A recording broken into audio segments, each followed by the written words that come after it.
Well, 3 people have been charged at a Narok court for being in possession of a pangolin, an endangered species hunted for its meat and scales and the world's most trafficked mammal. I grant each of the accused persons bond of 1 million shillings plus 2 sureties of the same amount.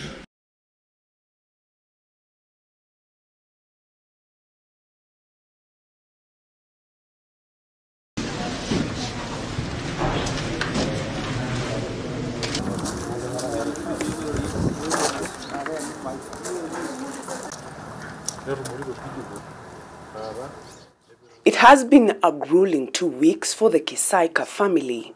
They have been waiting for the court's verdict on their application for bond for 3 of their kin arrested for being in possession of a live pangolin, one of the world's endangered species.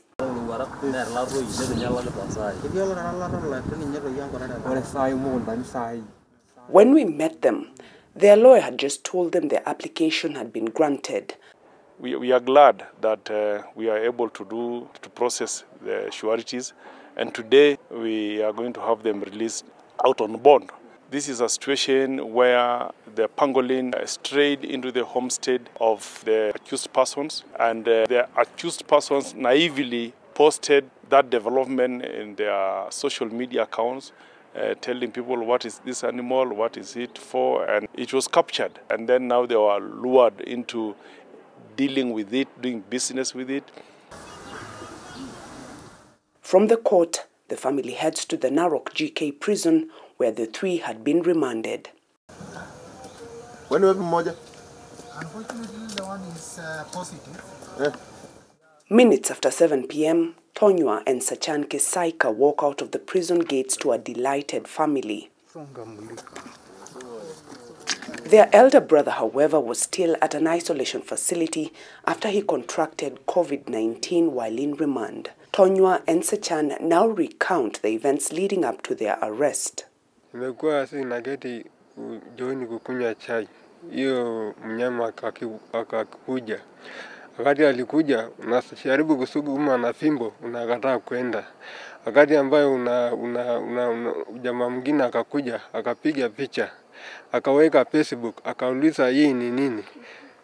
Sisi tunashangaa, asubuhi ya hiyo siku KWS anakuja akashika sisi, akafukuza na gari, akafukuza kushika hiyo kitu, akamwambia shika ama nipige risasi. Akakubali kushika. Sisi kujaribu kufukuza hii kitu, kupeleka tu msituni, kakataa kwenda. Sisi kuna mateso sana kwa sababu hizo mnyama wanaishi kwetu. Na sijui sisi wanapeleka wapi hiyo kwa nyama.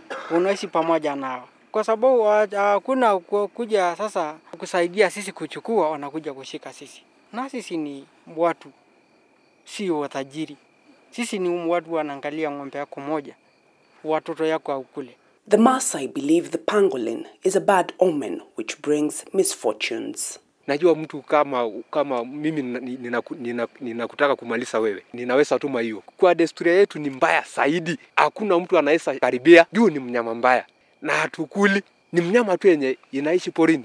Na hata haonekani kila siku, hata hakuna mtu hata kwangu mimi hatujaiona. For now, the Kisaika family reunites, hoping that the curse visited upon them will be lifted. But it's only the latest flashpoint in the unrelenting friction between man and wildlife in this, their shared domain. The hues of fiery orange dance in the horizon, symbolizing the birth of a new day here in the Maasai Mara Game Reserve. And in the morning cold, we catch a glimpse of this elephant grazing on the dew-filled grass, her calf in tow. Overhead, tourists enjoy an aerial game tour, hoping to sight all the big 5 in their natural habitat. This has been the drill for 6 decades now since the Maasai Mara Game Reserve was gazetted as a protected area. It was named after the Ma people who inhabit this area.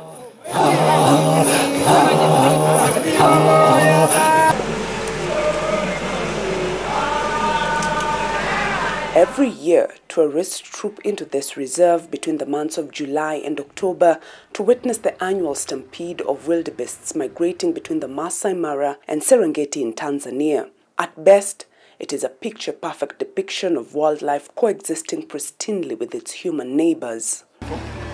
No. It's really...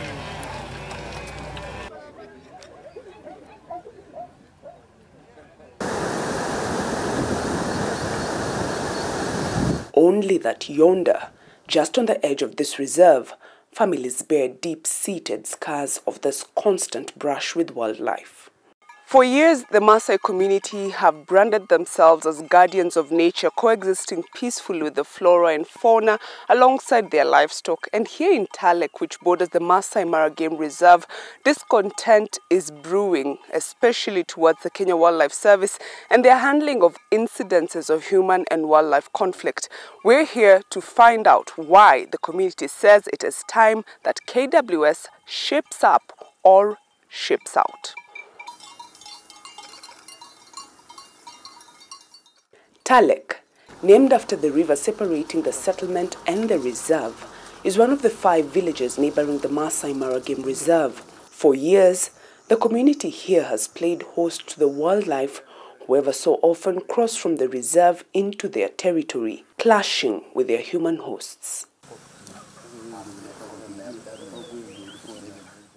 Here in the Koriata Manyata, 2 brothers, 34-year-old Joshua Koriata, his brother 29-year-old Dixon Koriata, and their farmhand have just returned from hospital after a near-fatal lion attack at their homestead a fortnight ago. Hii simba imekuja kwa shamba yangu asubuhi hapa tu nyumbani. Ikawa tukaingisha njao hapo mahali na kulanga nyasi. Asubuhi ikaua njao 2 hatujasikia. Mimi nikatoka nyumbani naona manjao imetoroka mpaka nyumbani. Kuingia hapo nikaona mguu ya simba ikakuta hapo kama imeshika njao. Sasa nikakuja kuhesabu njao yangu, nikakuta imekula njao 3. Saa hiyo tu nikaita mzee yetu mwingine, tukaitana, kufuata kutafuta, tukakuta simba lakini moja kubwa sana. The split-second attack left Joshua with a broken tooth and deep claw wounds on his back. The bandages on the arms of Dixon, Joshua's younger brother, and the farmhand cover up tissue wounds from a lioness's bite. Ingawa hakuna mtu alikuwa ready kwa masilaha juu ni kitu ya ghafla. Sasa hiyo tukaingia msituni kusema ndio hii, ikarukia kijana huyu ya kwanza. Huyu hakuwa mbali, ni kama walikuwa pamoja. Akarukia huyu mwingine. Juu sikuwa na kitu ya kudunga, nilikuwa tu na mawe kudunga kupiga na mawe. Kanikuta mimi nikikimbia kanishika hapa.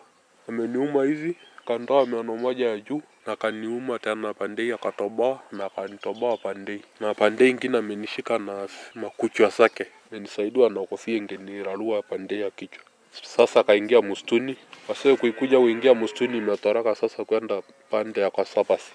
Juu sasa masimba hatuendi msituni kutafuta kupigana nao. Wanakuja mchana kwa boma kutukuni ni kukula ng'ombe. Si afadhali kama ni usiku. Singekuwa ni kitu ya afadhali ingekuwa inaeleweka. Utakuta watu wamelala na kitu inakuja nyumbani na ingekuja na ipata watoto. Singekuwa kitu mbaya sana. It's been 2 weeks since the latest lion attack here in Talek, just next to the Maasai Mara National Game Reserve. And Joshua and his brothers are still nursing injuries. They're just here to show us where they found the first calf, where the lioness is said to have attacked and eaten first. This lioness ate about 3 or attacked about 3 calves in his herd, and right now he's just trying to come to terms with the loss that he's suffered, not just on his body, but also on his flock. Joshua says since the attack, they have hardly mastered the strength or courage to graze the animals. The flock too is in distress.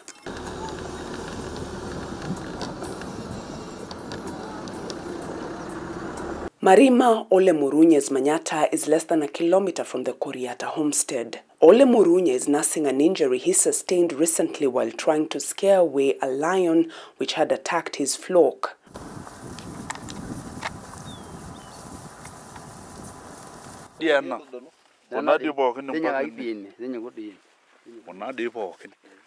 His upper body bears the scars of his youthful encounters with the lions.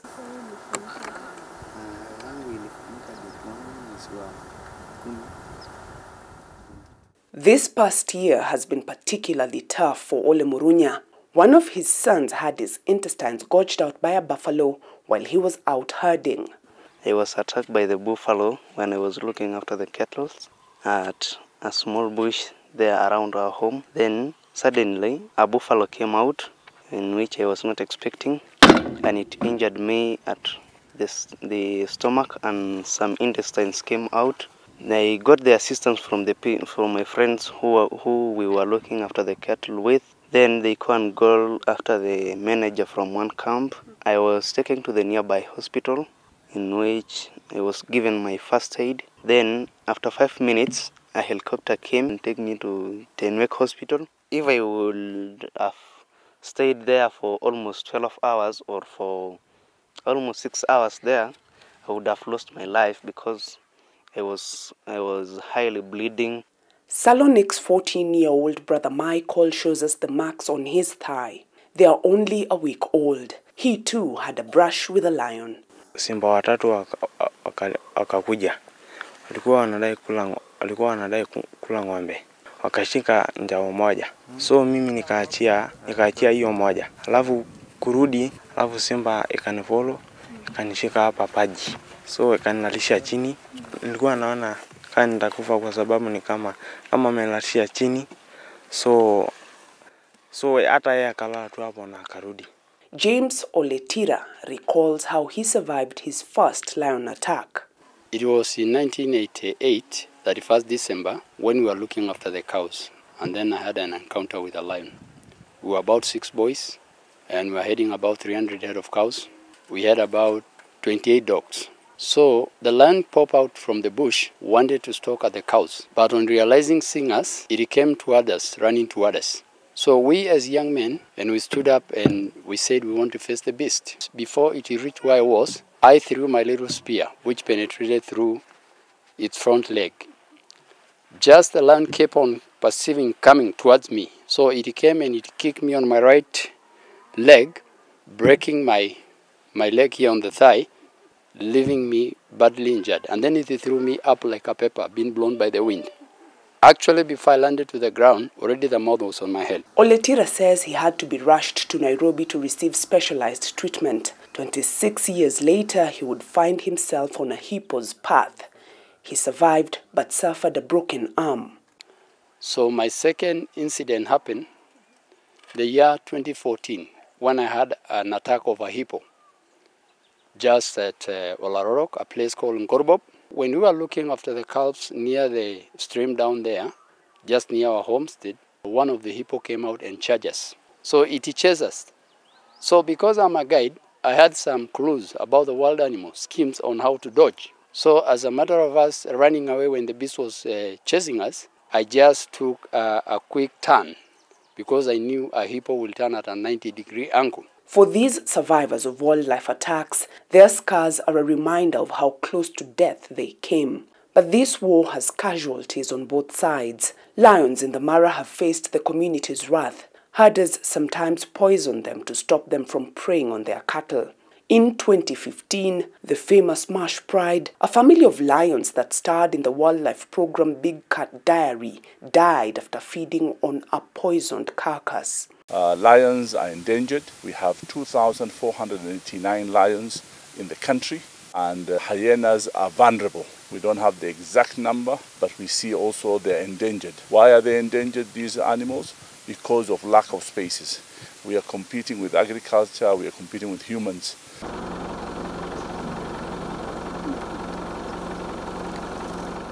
For this community, the legal guardians of the wildlife, the Kenya Wildlife Service, has just been a passive observer in this conflict. A mention of their name evokes feelings of bitterness.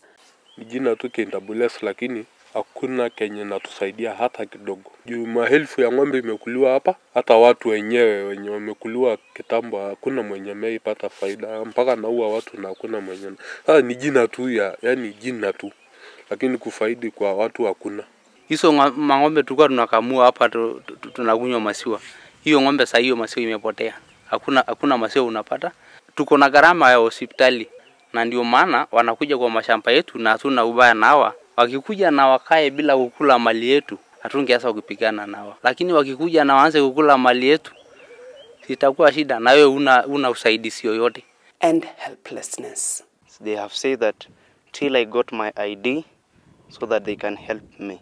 I'm just asking, according to the law of Kenya, the person is supposed to be paid so that he can come from the hospital and also for him to survive. But what is most ironic is that KWS has told this young man and many others that because he's underage, because he doesn't have an identity card, he doesn't qualify to be compensated or his family to be compensated for the injuries. We just want to ask, is the life of a young Maasai person who hasn't attained the majority age, is it less than that of a mature person? Meita May Ololdapash has been on the front lines agitating for the recognition of the rights and role played by the Maasai community in conservation and mostly for the historical land injustices that have plagued them since the colonial era. I was born and brought up here in Maasai land, and all my childhood life I grew up seeing every species of wildlife here, rhinos, elephants, lions, and so forth. And I've always known our culture does not permit killing of wildlife for no apparent reason. And that is true even today. I can emphatically say that today Kenya enjoys visiting Amboseli National Park, Samburu, Masai Mara here, and even parks like Nakuru National Park. Those were original Maasai land. And those are the only places you find wildlife in this country even today. We are the largest victims of wildlife in this nation. Tourism in this country thrives because of the wildlife we protect in Maasai land. This tourism industry doesn't benefit us. Zero. This community gets nothing. He says recent developments in the villages of Sekenani, Aitong, Ololaimutia, Mararianta, and Talek on the fatal and incapacitating injuries inflicted on the residents by wildlife, and the sluggish response from the Kenya Wildlife Service have only sullied the relationship between the community and KWS. We would not engage in any activities under the sun that will jeopardize the survival of our precious wildlife. But KWS is not the agency to tell us how to manage and protect wildlife. We want KWS disbanded, and we want a new entity created.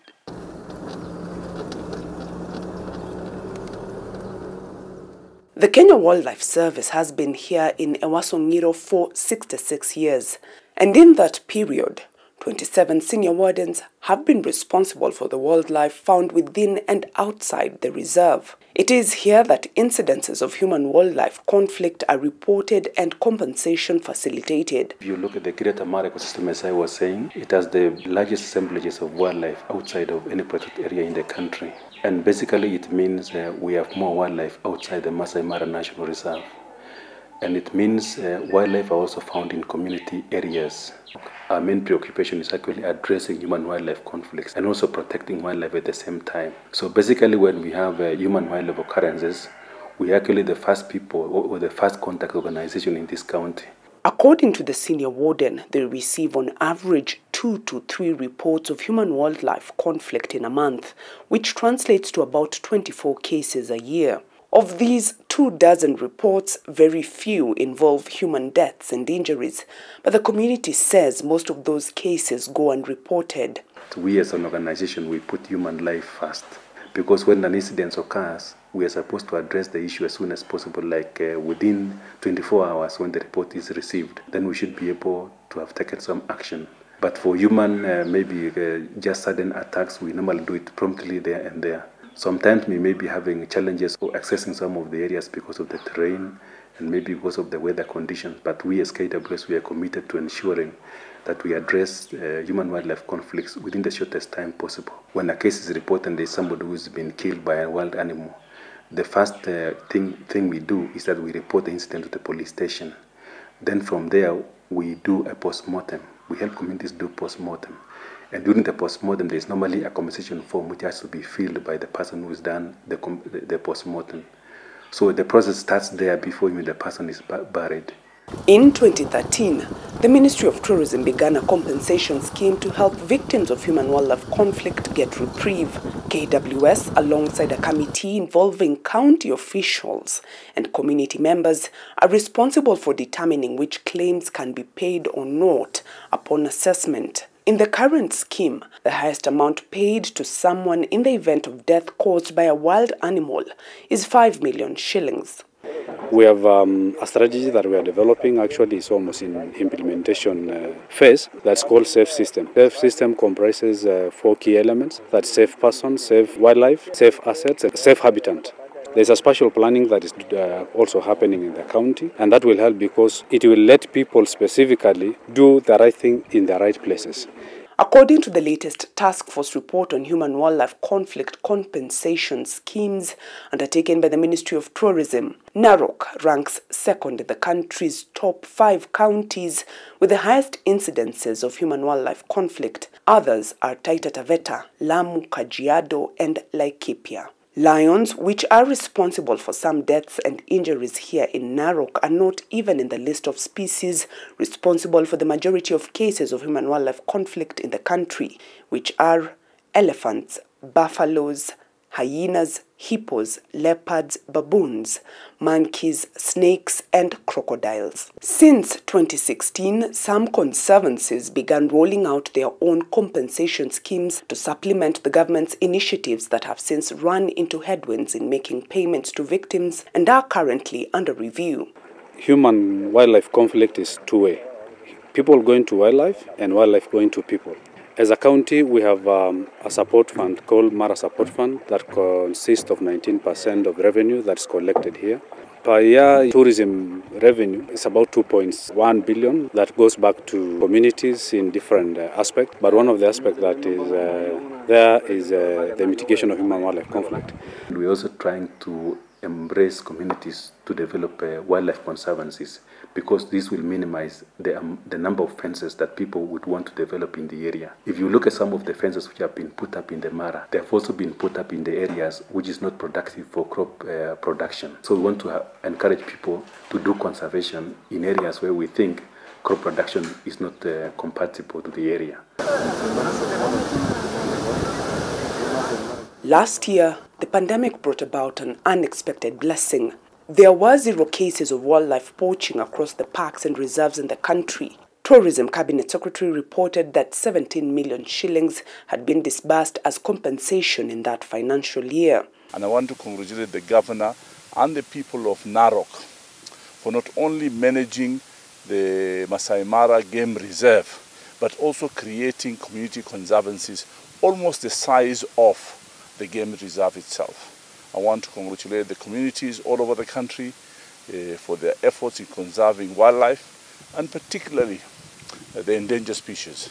The Task Force on Human-Wildlife Conflict Compensation Schemes is proposing the separation of compensation claims from the Kenya Wildlife Service and the involvement of an insurance company to process claims on behalf of government. These will come into effect once the proposed amendments to the Wildlife Conservation Management Act of 2013 are effected.